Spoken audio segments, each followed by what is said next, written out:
ഈ മനുഷ്യൻ ജയിലിൻ്റെ ഉള്ളിൽ കിടന്നിട്ട് ഇയാൾ വാവിട്ട് കരയുന്ന ഒരു നിമിഷമുണ്ട്. അതെപ്പോഴാണെന്നറിയോ നിങ്ങൾക്ക്? ആ മനുഷ്യൻ്റെ സിരകളിൽ നിന്ന് ലഹരി വിട്ടുപോകുമ്പോൾ. അസ്സലാമു അലൈക്കും വറഹ്മത്തുള്ളാഹ്. നാടിനെ തന്നെ നടുക്കിയ ഒരു മനുഷ്യന് ഉൾക്കൊള്ളാൻ പറ്റാത്ത വാർത്തയാണ് ഇന്നലെ കേൾക്കാൻ കഴിഞ്ഞത്. മറിയം ജുമൈല എന്ന് പറയുന്ന 18 വയസ്സ് പ്രായമുള്ള ഒരു മോള് ഉപ്പയുടെ കയ്യിൽ നിന്ന് കടാരയേറ്റുകൊണ്ട് ആ പൊന്നുമോളുടെ കഴുത്ത് മുറിഞ്ഞിട്ട് ആ പൊന്നുമോള് ജീവന് വേണ്ടിയിട്ട് പെടയുമ്പോൾ ആ പിതാവ് നോക്കി നിൽക്കുകയാണ് ചെയ്തത്.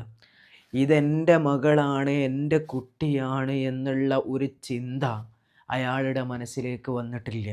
അതിൻ്റെ കാരണം അയാൾ ലഹരിയിലായിരുന്നു എന്നുള്ളതാണ്.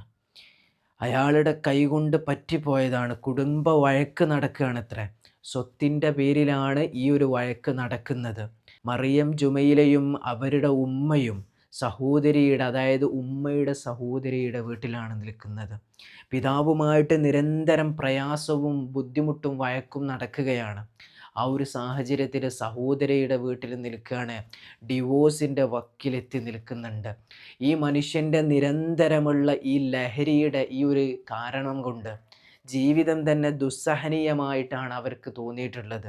അതുകൊണ്ട് തന്നെ ബന്ധം പോലും മുന്നോട്ട് കൊണ്ടുപോകാൻ പറ്റാതെ അത് വിച്ഛേദിക്കാനുള്ള തന്ത്രപ്പാടിലാണ് ഇന്നലെ ഈ മനുഷ്യൻ ആ ഒരു വീട്ടിലേക്ക് കടന്നു വരുന്നത്.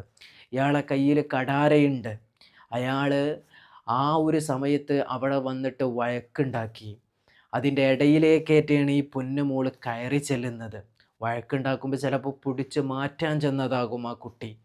ആ മനുഷ്യൻ്റെ കയ്യിലിരിക്കുന്ന കടാര ആ കുട്ടിയുടെ കഴുത്തിൽ തട്ടി. ആ കുട്ടി നിലത്ത് വീണു, രക്തം വാർന്നൊഴുകുന്നു. ആ പൊന്നുമോള് ആ മനുഷ്യൻ്റെ മുമ്പിൽ കിടന്ന് പിടയുമ്പോൾ അയാൾ ആ കുട്ടിയെ എടുത്തുകൊണ്ട് എൻ്റെ കയ്യിൽ നിന്ന് പറ്റിയ അബദ്ധമാണല്ലോ എന്ന് വിചാരിച്ച് ഹോസ്പിറ്റലിലേക്ക് കൊണ്ടുപോകുന്നില്ല. ആ മനുഷ്യൻ ഒരടി അനങ്ങാതെ അങ്ങനെ നിൽക്കുകയാണ് അവിടെ. കാരണം അയാളിലുള്ള ലഹരിയുടെ പ്രസരിപ്പാണ്.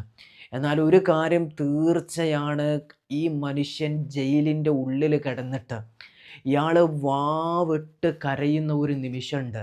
അതെപ്പോഴാണെന്നറിയോ നിങ്ങൾക്ക്?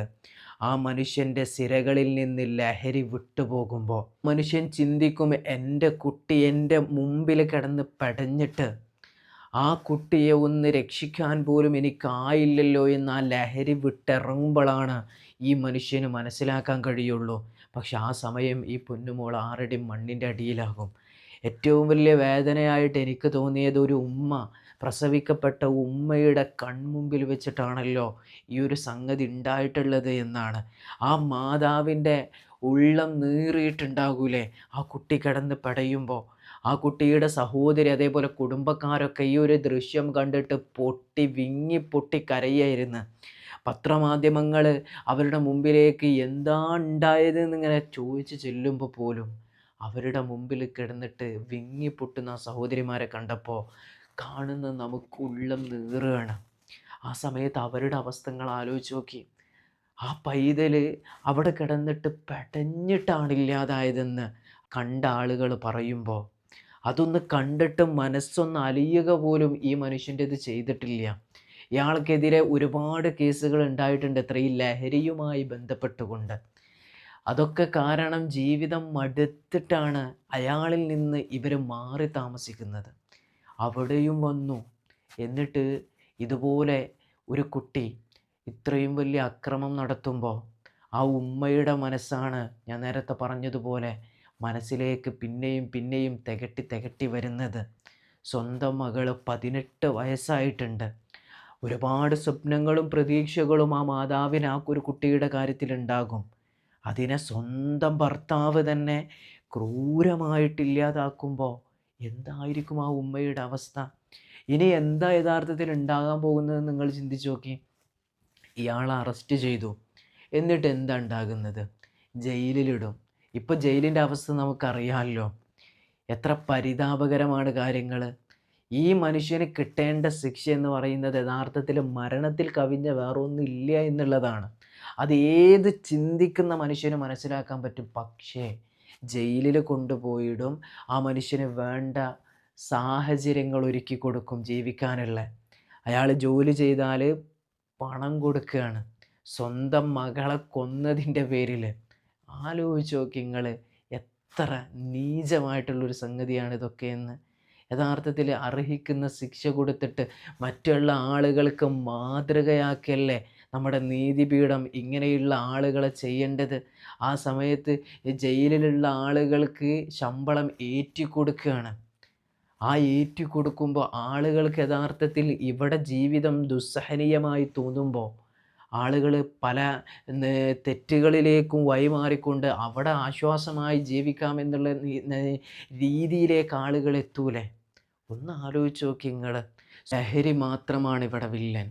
ആ ലഹരി ഉപയോഗിക്കുന്ന ഈ പിതാവിൻ്റെ സ്ഥാനത്തുള്ള ഏതൊരു മനുഷ്യനും ഇങ്ങനെ തന്നെ ചെയ്യുള്ളൂ. കാരണം അവർക്ക് അവരുടെ മക്കളെയോ ഭാര്യയെയോ മാതാപിതാക്കളെയോ കുടുംബക്കാരെയോ ഒന്നും തിരിച്ചറിയൂല.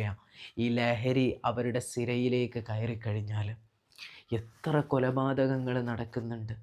എനിക്ക് മനസ്സിലാവാത്ത ഒരു കാര്യമുണ്ട്.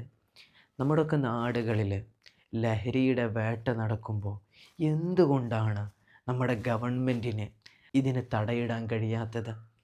കാരണം ഇത് ചില്ലറ സംഗതിയല്ലല്ലോ. സ്കൂളിൽ പഠിക്കുന്ന ചെറിയ കുട്ടികളുടെ കയ്യിൽ വരെ ഇന്ന് ലഹരി എത്തിക്കൊണ്ടിരിക്കുകയാണ്. പല കുട്ടികളും ലഹരിക്ക് അടിമയാണ്. ഇത് ഞാൻ പറഞ്ഞു തരേണ്ട ആവശ്യമില്ല. നമ്മുടെയൊക്കെ നാടുകളിൽ നമ്മളൊന്ന് ചെറുതായിട്ടൊരു നിരീക്ഷണം നടത്തിയാൽ തന്നെ നമുക്ക് മനസ്സിലാക്കാൻ കഴിയുന്ന കാര്യങ്ങളാണ്. ഈ ലഹരി ഒരു മനുഷ്യൻ്റെ ഉള്ളിലേക്ക് ചെല്ലുമ്പോൾ ഇത്രയും ഭയാനകമായ കാര്യങ്ങൾ ഉണ്ടാകുമ്പോൾ എന്തുകൊണ്ട് നമ്മുടെ നീതിപീഠം, നമ്മുടെ നിയമപാലകർ ഇതിനെ ശ്രദ്ധാലുക്കളായിട്ട് ഇതിനെ കാണുന്നു എന്നുള്ളത് വളരെ വേദനിപ്പിക്കുന്ന ഒരു കാര്യമാണ്.